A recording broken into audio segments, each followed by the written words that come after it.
Bismillahirrahmanirrahim. Bismillahirrahmanirrahim. Assalamualaikum warahmatullahi wabarakatuh. Waalaikumsalam warahmatullahi wabarakatuh. Baik, adik-adik semua, selamat pagi. Pagi. Gimana kabarnya hari ini? Sehat? Alhamdulillah sehat. Alhamdulillah. Baik, sebelum kita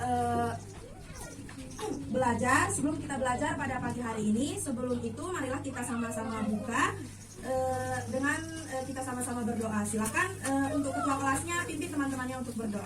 Doa mulai. Bismillahirrahmanirrahim.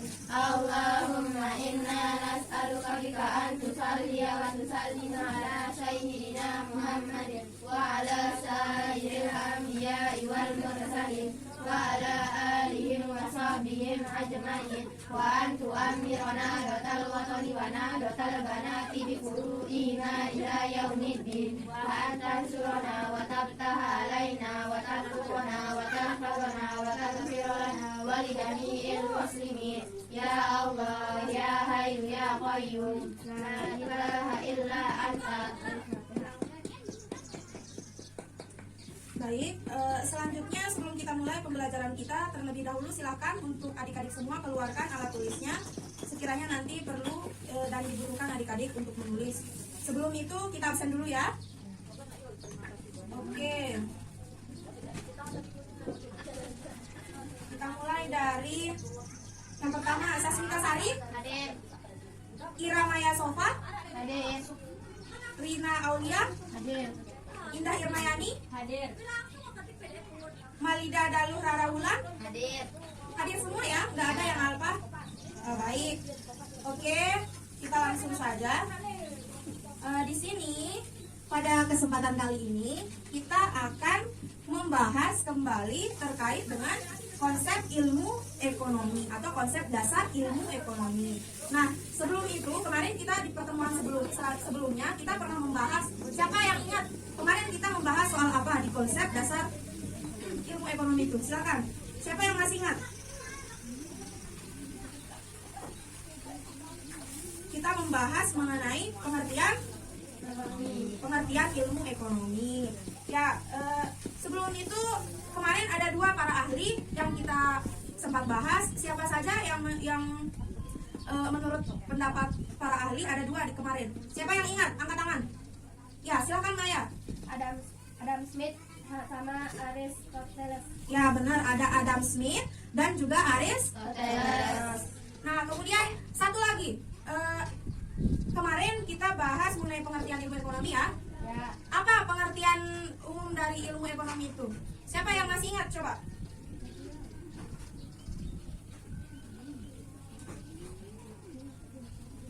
Ilmu yang mempelajari tingkah laku manusia untuk mendapatkan dan mengelola sumber daya yang terbatas. ya, pintar. Jadi untuk pertemuan kemarin, materi pertemuan kemarin teman-teman semua sudah alhamdulillah paham ya? Sudah ingat semua ya? Nah, kita sekarang membahas terkait konsep dasar ilmu ekonomi.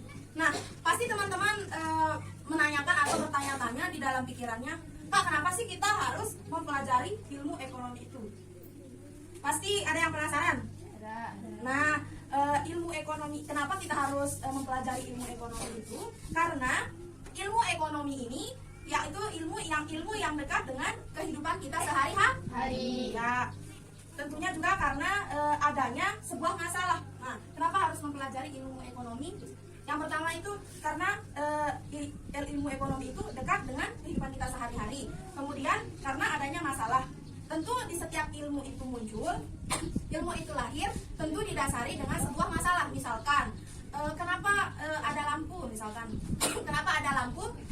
Dulu, zaman dahulu itu tidak ada namanya lampu, yang ada hanya api atau kayak bakar kayu terus muncul api. Nah, dari sana ada masalah, yaitu tidak ada penerangan. Nah, di sana kemudian muncul lampu. Nah, sama halnya dengan ilmu ekonomi ini. Ilmu ekonomi ini muncul karena adanya masalah, yakni masalah yang terjadi dalam kehidupan bermasyarakat.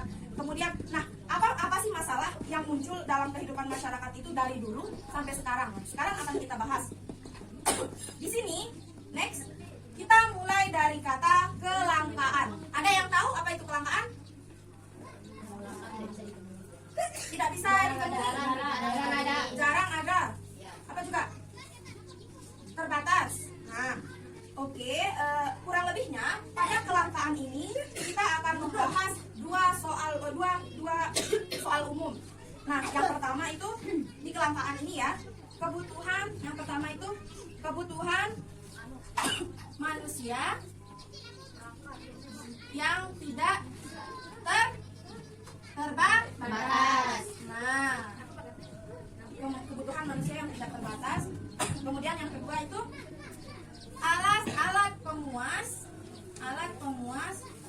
yang terbatas. Nah, yang terbatas. Nah, yang pertama, kebutuhan manusia yang tidak terbatas. Seperti yang kita ketahui, kita sebagai manusia banyak maunya, banyak keinginannya, banyak kebutuhannya, sedangkan alat pemuasnya terbatas. Nah, di alat pemuas yang terbatas ini bukan alat pemuasnya sedikit, bukan. Namun, saking banyaknya kebutuhan manusia yang tidak terbatas, tidak bisa dipenuhi oleh alat pemuas atau misalkan contohnya kebutuhan kita banyak, terus sedangkan untuk mencukupinya itu terbatas, entah itu dari kemampuan kita masing-masing atau entah itu dari mulanya. Nah, kemudian next. Nah, di sini itu ada 3 ya. Di sini yang pertama kita bahas tadi ada masalah kelangkaan. Nah, ada masalah kelangkaan. Nah, tadi saya pernah bilang pemuasnya itu terbatas. Sebanyak apapun alat pemuas itu tapi tidak mampu mencukupi kebutuhan manusia itu sendiri, itu namanya tidak terbatas. Bukan hanya itu sedikit gitu. Nah, paham sampai sini? Nah, kemudian di sini ada kelangkaan, kemudian ada pilihan, kemudian ada biaya keluar. Nah, kita tadi sudah membahas mengenai kelangkaan. Nah, kelangkaan itu sendiri nanti ketika manusia itu banyak maunya, kita sebagai manusia banyak maunya, tentu kita harus memilih dalam arti ketika kita sebagai manusia memiliki banyak keinginan, banyak kebutuhan, tapi alat pemuasnya sedikit, tentu kita harus memilih, saya harus gimana gitu kan?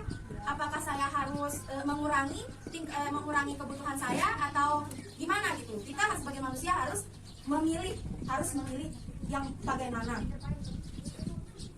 Nah, kemudian di sini kelangkaan, terus kita sebagai manusia tentunya harus menentukan pilihan.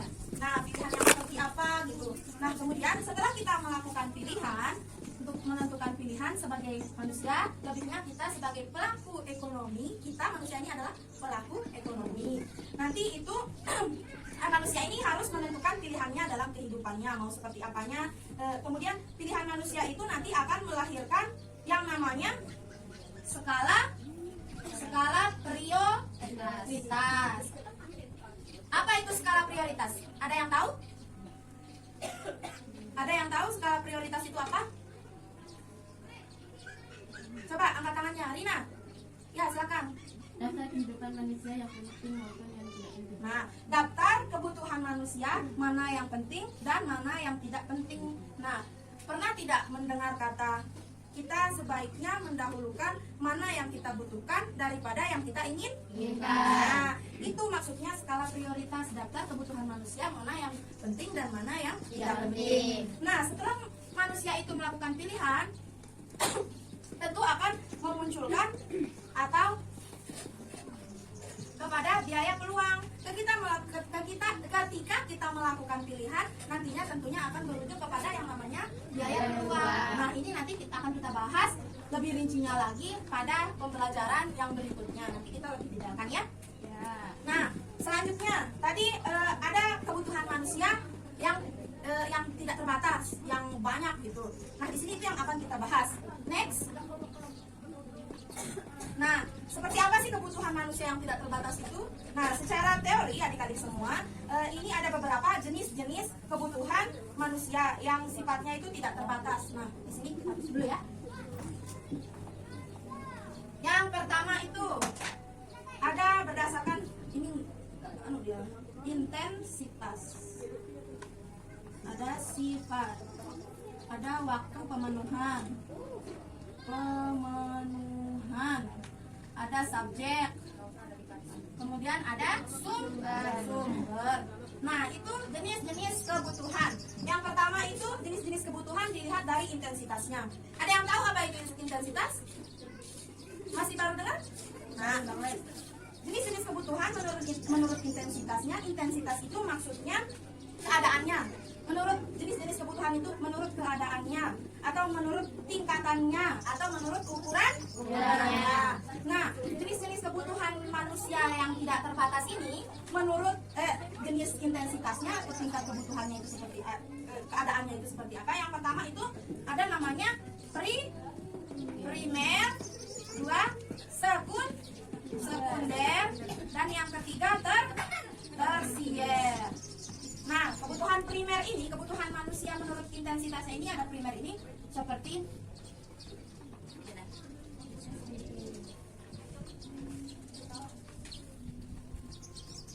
ini bukan SPP biaya sekolah ya, ini saya singkat.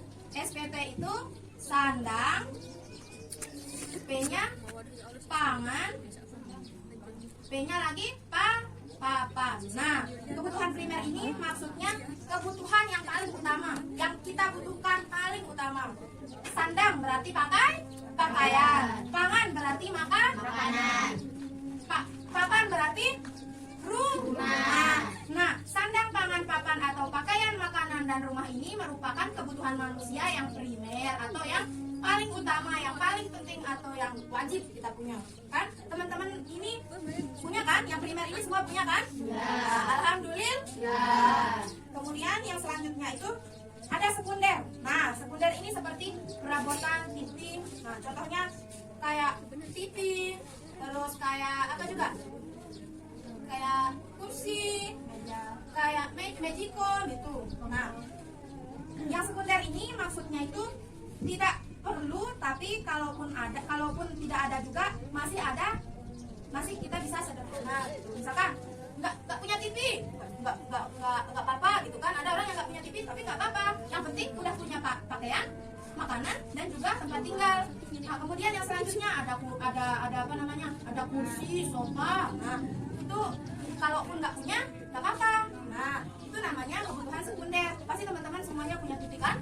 Nah, itu namanya teman-teman punya kebutuhan manusia yang sifatnya sekunder. Dan yang selanjutnya tersier.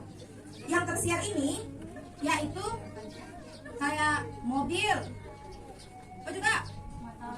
Motor, beca, atau ya pesawat misalkan, pesawat, kereta api. Nah, intinya yang mewah-mewah. Nah, ini adalah kebutuhan tersier atau pemuas. Setelah kita misalkan punya makanan, tempat tinggal, dan pakaian, kita pengen gitu punya TV, it's okay lah, nggak apa-apa. Orang-orang juga sekarang banyak punya TV, banyak punya itu kan. Nah, yang tersier ini bisa dikatakan kebutuhan kita yang mewah. Bahasa sekarang itu mewah kan, mewah. Nah, itu yang tersier kayak mobil, kayak motor, tapi terkadang cenderung motor ini sudah termasuk di kebutuhan sekunder. Udah banyak banget yang punya.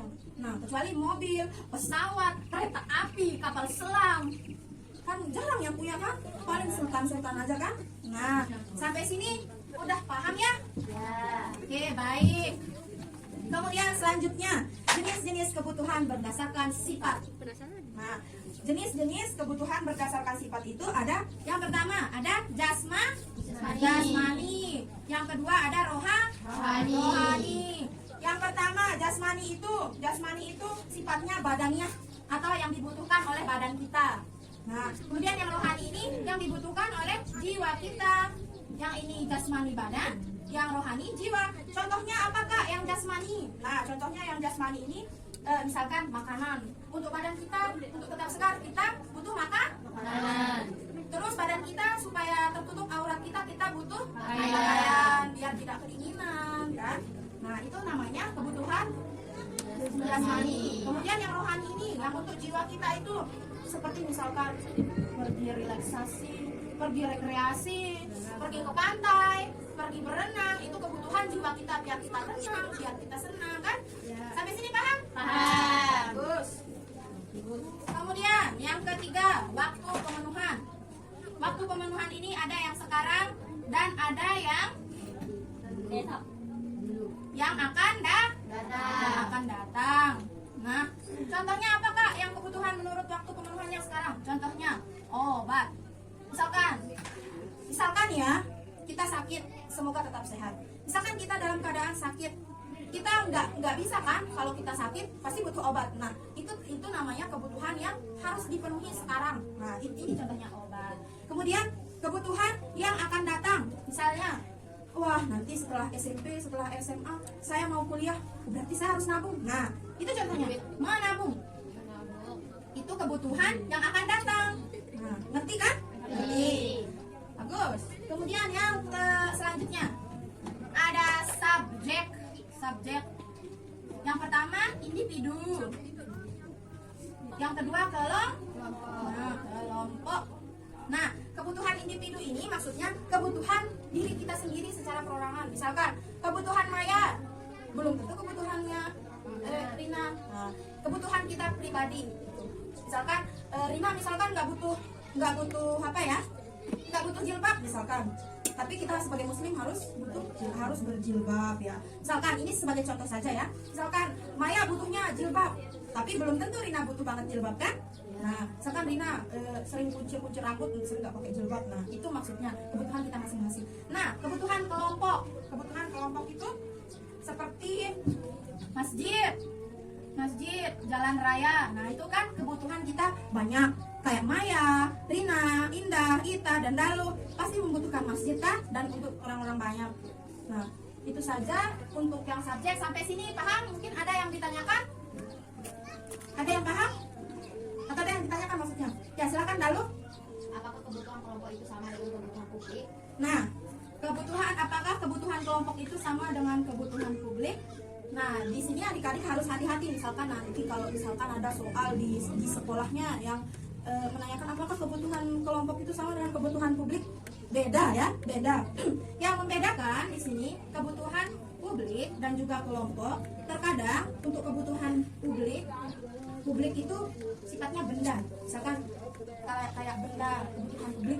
Nah, kalau ini kan kita belajar mengenai subjek atau berapa subjeknya itu beberapa orang gitu. Nah, jadi antara kebutuhan kelompok dan juga kebutuhan publik itu berbeda. Ini ke benda, kalau ini ke subjek. Paham Dalu? Paham. Alhamdulillah. Kemudian yang terakhir, berdasar jenis-jenis kebutuhan manusia yang tidak terbatas berdasarkan sumber. Nah, di sini berdasarkan sumber itu ada dua, ada sosial dan ada psikologis. Ada yang pernah dengar? Ada yang tahu apa itu sosial? Nah, untuk berdasarkan sumber yang pertama yang sosial ini maksudnya yaitu kebutuhan manusia yang muncul dari lingkungan luar. Misalkan saya kasih contoh ini. Misalkan Rina ingin memiliki emas. Nah, di sini dari kata Rina ingin memiliki emas, ingin memiliki emas dari mana? Misalkan sebagai contoh ini untuk yang sosial, keinginan berdasarkan sumber dari sosialnya.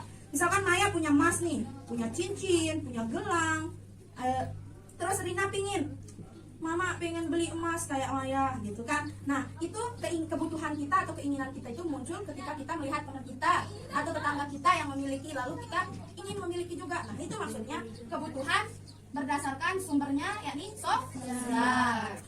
Paham?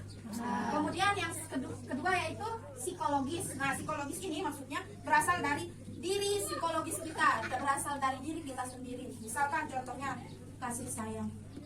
Kita dari diri sendiri kita misalkan butuh banget kasih sayang. Misalkan nggak hanya ke pacar gitu kan. Misalkan butuh kasih sayang dari orang tua, dari kakak, dari adik, dari nenek dan lain sebagainya. Nah, sampai sini paham? Alhamdulillah. Nah, kemudian yang selanjutnya itu bagaimana sih cara mendapatkan kebutuhan kita? Nah, pasti setelah saya jelaskan tadi pasti teman-teman, oh iya saya butuh rekreasi, saya juga butuh yang ini. Berarti kebutuhan saya yang 5 ini, yang di golong-golong ini banyak banget. Nah, gimana caranya saya buat mendapatkan itu misalkan? Nah, cara bentuk dari alat pemuas itu bentuk dari alat pemuas itu sendiri ada dua ya, ada dua, yaitu ada barang dan juga ada Jasa.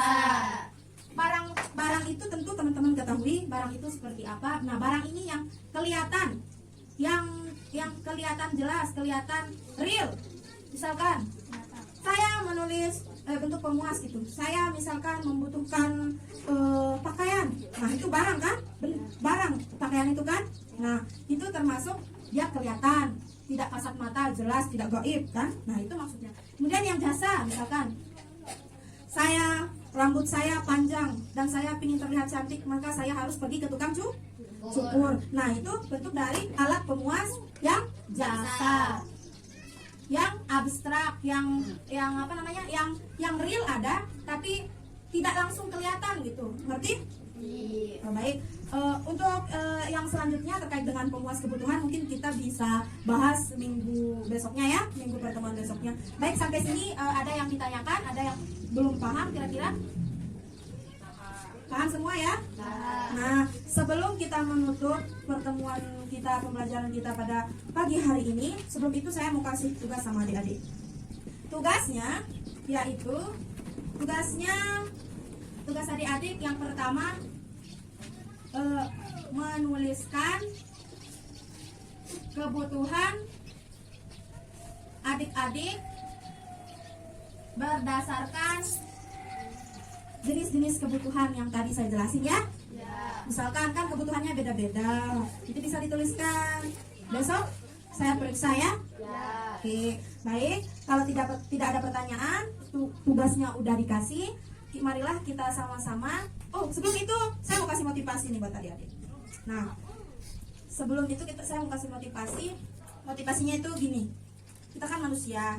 Kita manusia tentunya merupakan makhluk hidup ya, makhluk hidup dan juga sebagai pelaku ekonomi.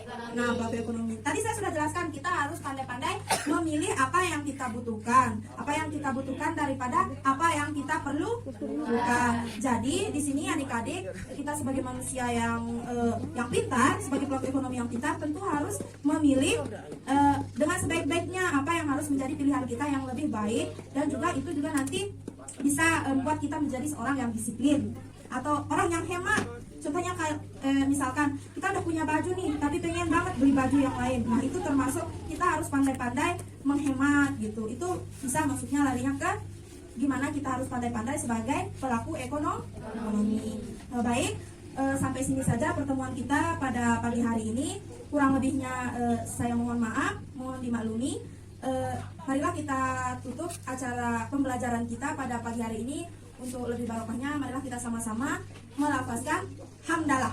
Alhamdulillahirabbil alamin. Baik, sekian. Assalamualaikum warahmatullahi wabarakatuh. Waalaikumsalam warahmatullahi wabarakatuh.